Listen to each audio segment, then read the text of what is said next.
నమస్తే, welcome to authentic astrology. ఈ video చేయడానికి ముఖ్య ఉద్దేశం వివాహ పొంతనలో చాలా అపోహలు ఉన్నాయండి. సో దాంట్లో నిజానిజాలు మనం ఈరోజు తెలుసుకోబోతున్నాం. ఈ వీడియో ద్వారా కొంతమంది కన్నా మేలు జరుగుతుందనే ఉద్దేశంతో నేను ఈ వీడియో చేస్తున్నాను. మన ఎవరి కడుపులో పుట్టాలి, ఎవరింట్లో పుట్టాలి అన్నది మన చేతిలో ఉండదండి. ఇది బ్రహ్మ నిశ్చయించిన ముహూర్తంలో మన లగ్నం అన్నది ఏర్పడుతూ ఉంటుంది. కానీ వివాహం విషయంలో మన జీవిత భాగస్వామిని ఎన్నుకోవడానికి మనకి జ్యోతిష్య శాస్త్రం అన్నది ఎంతగానో ఉపయోగపడుతుంది. అయితే ఇప్పుడున్న సమాజంలో మన భారతదేశంలో కూడా ఎక్కువ మంది విడిపోవడం అంటే విడాకులు తీసుకోవడం అన్నది జరుగుతుంది. ఈ వీడియో చేయడానికి నా ముఖ్య ఉద్దేశం ఏంటి అంటే సరైన జ్యోతిష్య శాస్త్రాన్ని అర్థం చేసుకొని సరైన వరుడిని లేక వధువుని ఎంచుకుంటారని మాత్రమే. ఈ వీడియోలో ఒక్క రూపాయి కూడా ఖర్చు లేకుండా చేసుకునే అద్భుతమైన రెమెడీని నేను చెప్పబోతున్నాను. ఈ వీడియోని స్కిప్ చేయకుండా ఎండ్ వరకు చూడండి. సో ఆ రెమెడీ కూడా మీకు అర్థమవుతుంది. అయితే ఒకప్పుడు వేమన గారు కూడా జ్యోతిష్య శాస్త్రాన్ని ప్రశ్నించడం జరిగింది. సో ఈ రెడ్ కలర్ తో రాసింది మీకు కనిపిస్తుందని అనుకుంటున్నాను. సో శాస్త్రం ఏమాయరా అని ఆయన అడగడం జరిగింది. అయితే నిజానికి ఈ వివాహ పొంతనలో చాలా మంది చూసేది ఏంటి అంటే గణము, నాడి, జంతువు అన్నది ఎక్కువ మంది ఫాలో అవుతుంటారు. ఇక్కడ నా ముఖ్య ఉద్దేశం ఎవరిని తప్పు పట్టడం కాదండి. సో ఇది అందరూ అర్థం చేసుకోండి. దీంట్లో నిజానిజాలు మాత్రమే నేను ఈ వీడియోలో తెలియజేద్దామని అనుకుంటున్నాను. అయితే ఇక్కడ మనం గమనించినట్లయితే గ్రహరూపి జనార్దన, గ్రహరూపి మహేశ్వర అంటే గ్రహాలు మనకి సుఖ దుఃఖాలని ఇస్తుంటాయి, నవగ్రహాలు మనకి సుఖ దుఃఖాలని ఇస్తుంటాయి. సో చాలా మంది ఈ నక్షత్రాలు కూడా ఫాలో అవుతుంటారు. అంటే అబ్బాయి నక్షత్రం నుంచి లెక్క పెడితే 6వ నక్షత్రం కానీ 8వ నక్షత్రం కానీ అమ్మాయిది రాకూడదండి, అట్లా వచ్చినా వివాహం చేసుకోకూడదని కొంతమంది చెప్తారు. అలానే ఇంకొంతమంది రాశిని చూసుకొని షష్టాష్టకాలు అంటారు. అయితే నిజానికి రుణానుబంధ రూపేణ పశుపత్ని సుతాలయ అంటే గత జన్మల్లో మనం చేసుకున్నటువంటి సత్కర్మలు ఈ జన్మలో సుఖాన్ని, అలానే దుష్కర్మలు ఈ జన్మలో దుఃఖాన్ని ఇస్తుంటాయి. అయితే ఇవన్నీ ఇచ్చేది ఎవరు అంటే గ్రహాలు. సో అందుకే గ్రహరూపి జనార్దన, గ్రహరూపి మహేశ్వర అని అంటారు. అయితే ఈ గ్రహాల్ని మనం చూసుకొని వివాహ పొంతన చేయాల్సి ఉంటుంది 100%. ఇక్కడ నా ముఖ్య ఉద్దేశం ఎవరిని తక్కువ చేయడం కాదండి. సో నిజమైన జ్యోతిష్య శాస్త్రాన్ని మాత్రం నేను తెలియజేద్దామని అనుకుంటున్నాను.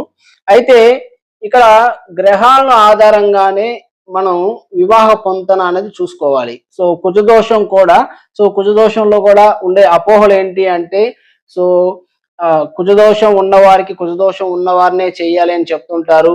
అలానే కుజుడు అన్ని లగ్నాలకు కుజదోషం ఇస్తారు అని కూడా అనుకుంటూ ఉంటారు. చాలా సింపుల్ గా అసలు కుజదోషం ఉందా లేదా అని ఎలా తెలుసుకోవాలో నేను మీకు చూపిస్తాను.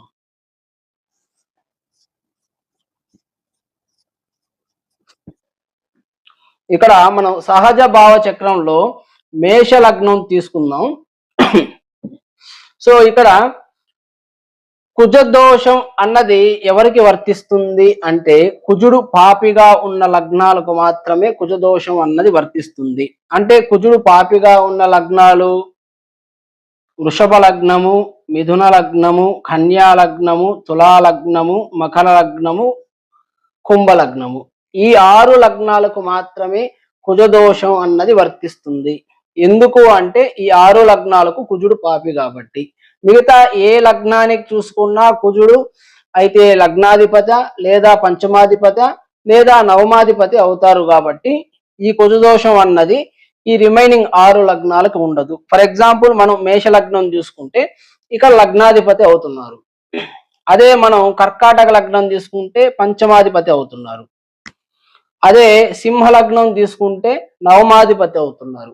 ఆ విధంగా అంటే ఈ లగ్నాలకు స్థిర శుభ స్థానాలు కుజుడు ఇల్లు అవుతున్నాయి కాబట్టి ఈ లగ్నాల కుజదోషం ఉండదు. అయితే కుజుడు ఎక్కడుంటే కుజదోషం అంటే కుజుడు 1వ స్థానంలో పాపిగా, 2వ స్థానంలో, 4వ స్థానంలో, 5వ స్థానంలో, 7వ స్థానము, 8వ స్థానము, 12వ స్థానము, ఈ స్థానాల్లో కుజుడు పాపిగా ఉంటే కుజదోషం ఉంటుంది. ఒకవేళ కుజుడి దశ అయిపోతే వివాహానికి ముందు కుజదోషం వర్తించదు, కుజదోషం లేనట్లే. అయితే ఫర్ ఎగ్జాంపుల్ ఈ వృషభ లగ్నానికి లగ్నంలో కుజుడు ఉన్నట్లయితే 7వ చూపుతో సప్తమాన్ని, 8వ చూపుతో అష్టమాన్ని చూస్తాడు. పోనీ రెండో ఇంట్లో కుజుడున్నట్లయితే 7వ చూపుతో అష్టమాన్ని చూస్తాడు. మనకి వివాహానికి ముఖ్యమైన స్థానాలు సప్తమాష్టమాలు. అలానే ఇక్కడ మనకి కన్యా లగ్నం చూసుకున్నా, మిథున లగ్నం చూసుకున్నా, ఏ లగ్నాన్ని చూసుకున్నా మనకి ఫర్ ఎగ్జాంపుల్ 4th ప్లేస్ లో ఉన్నాడు అనుకోండి. ఈ 4th ప్లేస్ లో ఉన్న 4వ చూపుతో 7వ స్థానాన్ని చూస్తాడు, అంటే సప్తమాన్ని చూస్తాడు. ఓకేనా? సో 12th హౌస్ లో ఉన్న 8వ చూపుతో సప్తమాన్ని చూడడం జరుగుతుంది. ఓకేనా? సో 8వ చూపుతో సప్తమాన్ని చూడడం జరుగుతుంది. కాబట్టి ఈ లగ్నాలకు మాత్రమే కుజదోషం అన్నది వర్తిస్తుంది. అది కూడా ఈ స్థానాల్లో కుజుడు పాపిగా ఉంటేనే ఈ కుజదోషం అన్నది వర్తిస్తుంది. అది కూడా కుజుడు దశ అవ్వకుంటేనే వర్తిస్తుంది. సో చాలా మంది కుజదోషం మాత్రమే చూసుకుంటారండి. సో కుజదోషం ఎంత పవర్ఫుల్లో శుక్రదోషం కూడా అంతే పవర్ఫుల్. సో ఈ రిమైనింగ్ లగ్నాలకు శుక్రదోషం అన్నది వర్తిస్తుంది.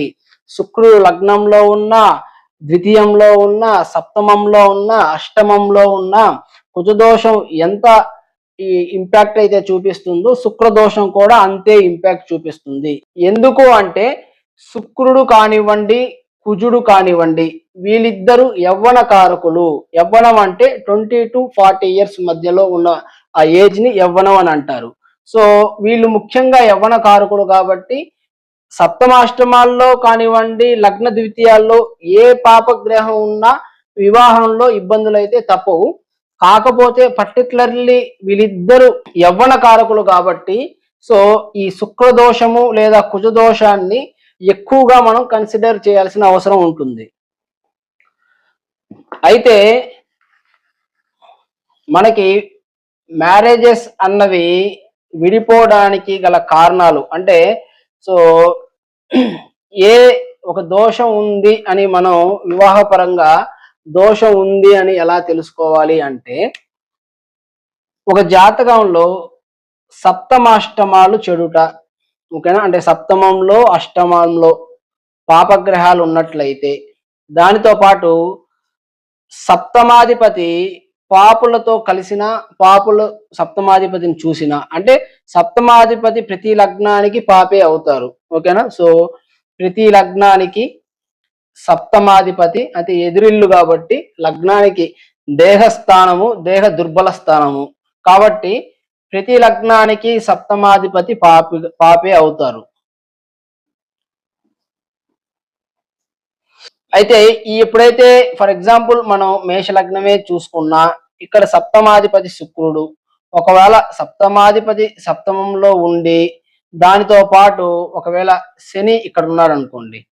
సో సప్తమాధిపతి సప్తమంలో ఉంటూ శని 3వ చూపుతో కూడా శుక్రుడిని చూడడం వల్ల ఇంకా ఇక్కడ దోషం అన్నది ఎక్కువగా పెరుగుతుంది. ఓకేనా? సో ఇది ఒక రూల్ అన్నమాట. సప్తమాష్టమాలు చెడుట, దాంతో పాటు సప్తమాధిపతి పాపులతో కలియుట, దానితో పాటు సప్తమాధిపతి లేదా అష్టమాధిపతి చతుర్థంలో ఉన్నా కానివ్వండి సో మ్యారేజెస్ అన్నవి ఎక్కువ విడిపోవడానికి అవకాశం ఉంటుంది. ఫర్ ఎగ్జాంపుల్ చతుర్థం చూసుకుంటే సో ఇక్కడ సప్తమాధిపతి ఈ లగ్నానికి అష్టమాధిపతి దోషం ఉండదు కాబట్టి సో శుక్రుడు బలంగా చతుర్థంలో మేష లగ్నానికి ఉన్నా ఓకేనండి. సో మ్యారేజ్ ఇది గృహస్థానం కాబట్టి సో మ్యారేజెస్ అన్నవి విరిగిపోవడానికి అవకాశం ఉంటుంది.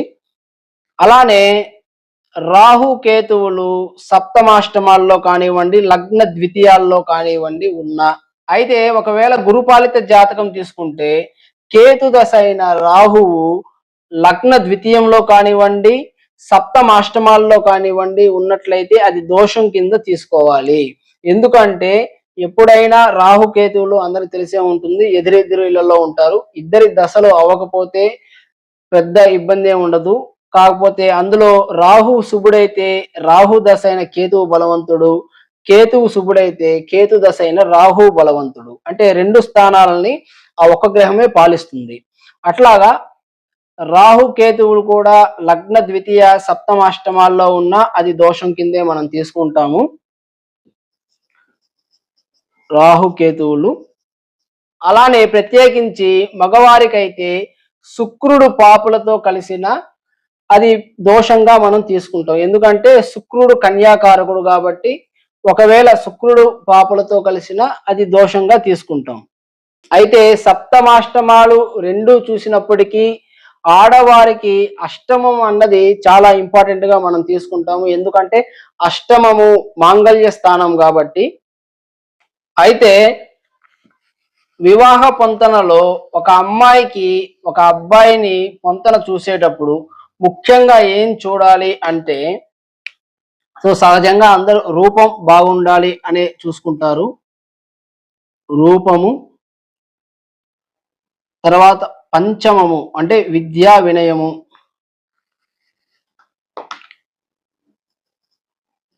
విద్య వినయము, తర్వాత పిత్రార్జితం, తర్వాత వృత్తి స్థానము అంటే వృత్తి అంటే భార్యని పోషించగలడా లేదా అన్నది.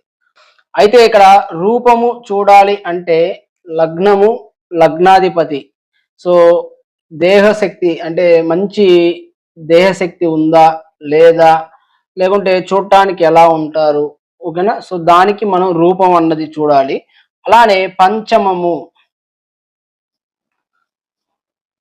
పంచమ స్థానము విద్యా వినయము. సో అల్లుడు అంటే అమ్మాయికి జాతకం చూసేటప్పుడు ఆ అబ్బాయి జాతకం, అల్లుడు అత్తామామల మాట కూడా వింటాడా, లేదా అమ్మాయి మంచి చెప్పినా వినే స్వభావం ఉందా, నువ్వేంటి నాకు చెప్పేది అన్నట్టు ఉంటాడా అన్నది తెలుసుకోవాలి. అట్లానే పిత్రార్జితం, సో చాలా మంది ఆశపడతారు సో మంచి ఇంటికి అమ్మాయిని ఇవ్వాలి అని.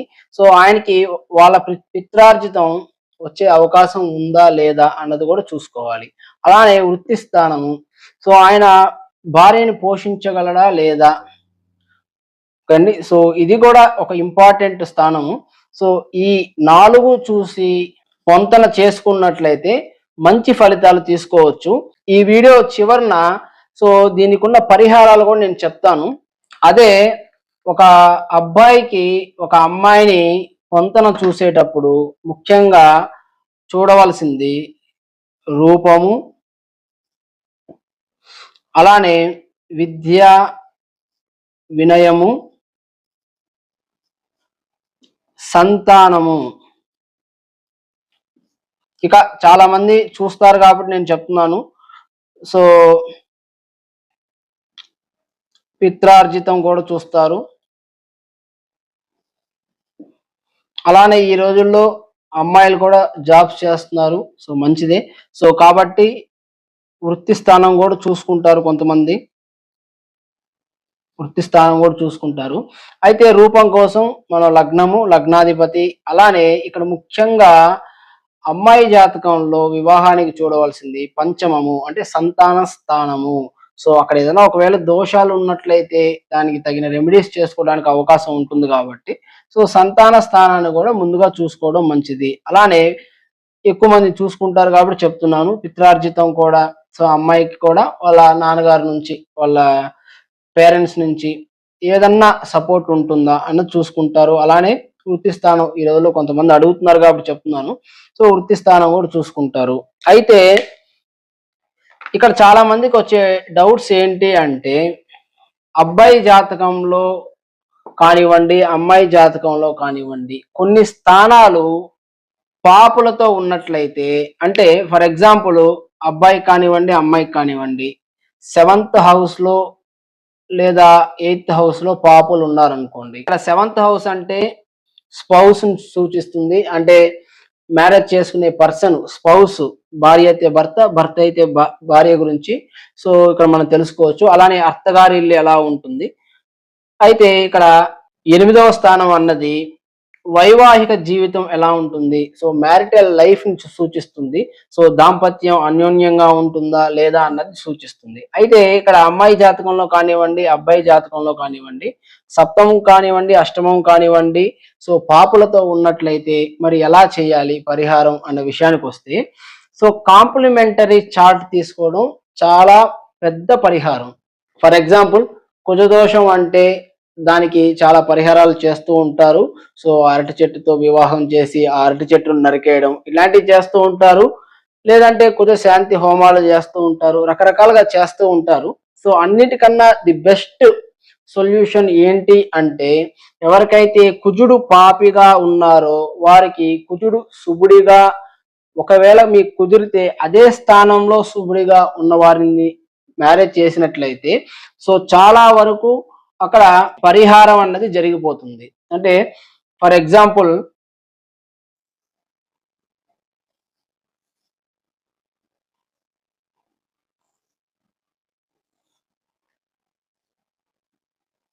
ఇదే వృషభ లగ్నమే తీసుకుందామండి. సో ఇదే వృషభ లగ్నానికి కుజుడు పాపిగా ఉన్నాడనుకోండి. సో వీళ్ళకి కుజదశ అవ్వలేదు, కుజుడు పాపిగా ఉన్నారు కాబట్టి సో వీళ్ళకి ఎవరికైతే కుజుడు శుభుడిగా, ఫర్ ఎగ్జాంపుల్ మేష లగ్నం తీసుకోండి, మేష లగ్నానికి కుజుడు శుభుడు కాబట్టి సో కుజుడు శుభుడిగా సప్తమంలో ఉన్నటువంటి చార్ట్ దొరికినట్లయితే అది ఒక పెద్ద పరిహారంగా తీసుకోవచ్చు. అలానే శుక్రదోషం ఉన్నా అలానే చేయాలి. మరి ఏ గ్రహాలు పాపగ్రహాలు సప్తమాష్టమాల్లో ఉన్నా సో ఆపోజిట్ లగ్నాల వారిని మ్యారేజ్ చేసుకున్నట్లయితే సో చాలా వరకు పరిహారం అన్నది అక్కడే జరిగిపోతుంది. సో దానితో పాటు ఇంకా మీరు ఏదైనా పూజలు కానివ్వండి, హోమాలు చేసుకోవడం కానివ్వండి, ఇంకేదన్నా లైఫ్ స్టైల్ రెమెడీలు చేసుకున్నా అది వర్తిస్తుంది. సో ఇలాంటివి తెలుసుకొని మ్యారేజ్ కు ముందే కాంప్లిమెంటరీ చార్ట్ ని చేసుకున్నట్లయితే సో ఆ దోషాలు లేకుండా మంచి లైఫ్ ని లీడ్ చేయడానికి అవకాశం ఉంటుంది. నేను చూసిన చార్ట్స్ లో సో ఒక చిన్న ఎగ్జాంపుల్ చెప్తాను. సో అంటే ఏ లగ్నాల వారు ఏ లగ్నాల వారిని మ్యారేజ్ చేసుకుంటే అని. సో శనిపాలిత లగ్నాల వారు గురుపాలిత లగ్నాల వారిని మ్యారేజ్ చేసుకుంటే సో వీళ్ళకు ఉన్న శుభులు వాళ్ళకి ఎలాగో పాపులుగా ఉంటారు, వాళ్ళకి పాపులుగా ఉన్నవారు వీళ్ళకి ఎలాగో శుభులుగా ఉంటారు కాబట్టి ఆ పాపగ్రహాలకు ఉపశమనం అన్నది మనం చేసినట్లు అవుతుంది. అయితే ఫర్ ఎగ్జాంపుల్ మనం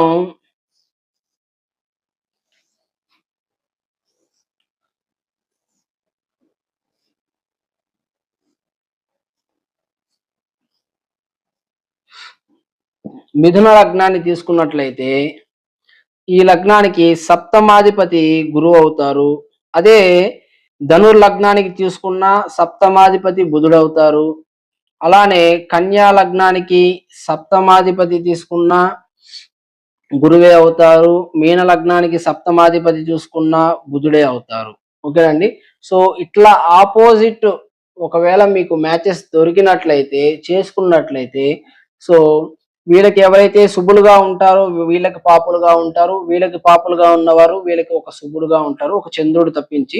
అట్లా కాంబినేషన్ అన్నది చాలా వరకు వర్కౌట్ అవడానికి అవకాశం అన్నది ఇక్కడ ఉంటుంది. అయితే ఇక్కడ ఇంకొక కాంప్లిమెంటరీ చార్ట్ కింద ఎగ్జాంపుల్ చూసినట్లయితే మేష లగ్నానికి సప్తమాధిపతి శుక్రుడు అవుతారు. అలానే తులా లగ్నానికి లగ్నాధిపతి కాబట్టి ఇక్కడ ఈయన సప్తమాధిపతి కాబట్టి ఇక్కడ ఆపోజిట్ గా ఉంటుంది కాబట్టి ఇది కూడా ఒక మంచి కాంప్లిమెంటరీ చార్ట్ గా చెప్పవచ్చు. అలానే వృషభ లగ్నానికి వృశ్చిక లగ్నానికి కూడా మనం కాంప్లిమెంటరీ చార్ట్ గా చెప్పుకోవచ్చు. సో సూర్య చంద్రులు కొద్దిగా మారుతూ ఉంటారు కానీ సో ఆల్మోస్ట్ మంచి కాంబినేషన్ అన్నది ఇక్కడ వర్కౌట్ అవడానికి అవకాశం ఉంటుంది.